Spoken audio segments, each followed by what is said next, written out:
Hello and welcome to another edition of Another Book Review. This week I'll be reviewing David Shafer's debut novel, Whiskey Tango Foxtrot. Talk a little bit about the author, give a brief sketch of the plot, go into what I liked about the book, what I didn't like about the book, talk a little bit about who I would recommend the book to, and finish it off with what I'm going to be reviewing next time. As always, I try to remain spoiler-free, so the plot is going to be very, very short. And to the point. But before I talk about that, I'll talk a bit about the author. David Shafer is probably best known for his newspaper and magazine writing. He's written for the Harvard Crimson. He's written for the New York Times as well as Salon. This work was published in 2014 and remains his only novel to this date that I could see. I don't know if he's also written novellas or anything else, but as far as novels go, I believe this is still his only novel. So, Whiskey Tango Foxtrot is about a group of main characters. There are three main characters in the novel, and they become embroiled in an international conspiracy wherein as a shadowy cabal, almost a quasi-government, is trying to gain access and control all of the world's information.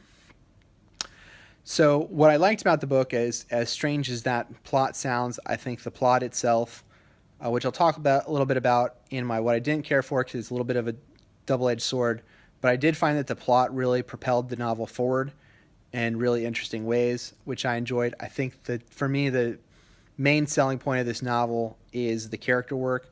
I think two of the three main characters are really interesting, one of whom is named Leo. He is one of the heirs to a toy and board game fortune, who is living in the Pacific Northwest. He's something of a failure. He kind of has had a run of jobs that he can't seem to keep. He has owned a bookstore, ran a bookstore for a while that he wasn't able to be successful in. He's been kind of dealing with mental illness issues for a long time. And so his character in the novel I found really one of the highlights of the novel. His former college friend, Mark, who's another one of the main characters, is probably best described as like a Tony Robbins style self-help guru who gains the attention of one of the members of this cabal, and he kind of has to face kind of a moral quandary as the novel goes forward. So I thought those two characters specifically were kind of the selling points of the book. I thought that the book is definitely funny in parts. And like I said, I kind of propelled through this novel. It's about 425 pages, but I got through it relatively quickly because there was not really a lot of fluff to it. It's kind of a go, go, go, go, go. So even if there are parts that you don't kind of care for, the plot kind of forces you to keep going. So I enjoyed those things about it. The things I maybe didn't enjoy as much, for that being said about the plot being propulsive, it's also a little bonkers. It's just kind of a out there plot.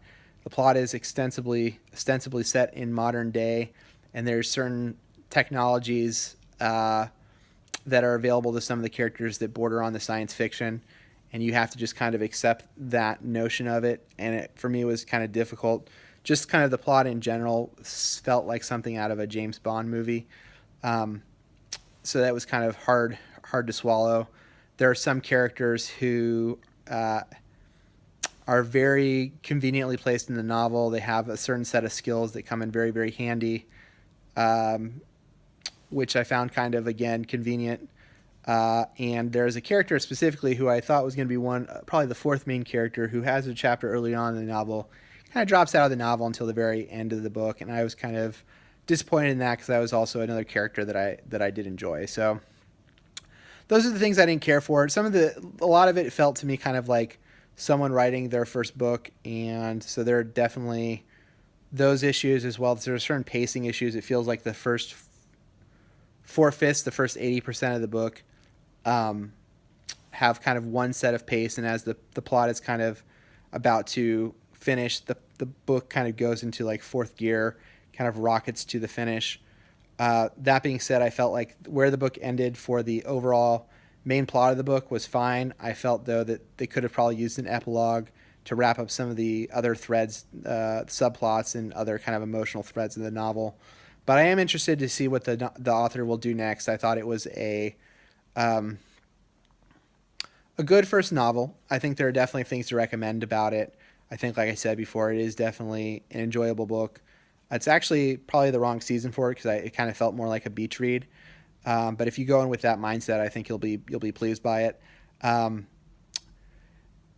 Who I would recommend it to is, like I said, people who may be more interested in kind of character and kind of tone and humor than the plot itself. I thought the writing was quite enjoyable, but to me, again, you have to kind of go in with the right mindset of just kind of, okay, well, this is the premise and I accept it. And if you can do that, I think you'll enjoy the book. So what I'm going to be reading next time is going to be Michael Lewis's newest book, which I believe is The Fifth Risk.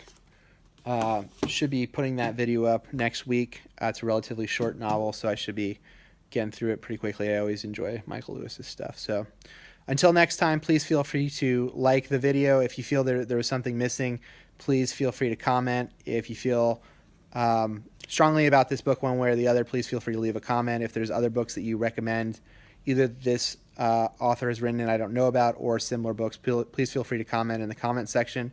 I'll have my Twitter link there as well, so you can follow me on Twitter. And please feel free, if you haven't, to subscribe to the channel. Please do. Until next time, bye.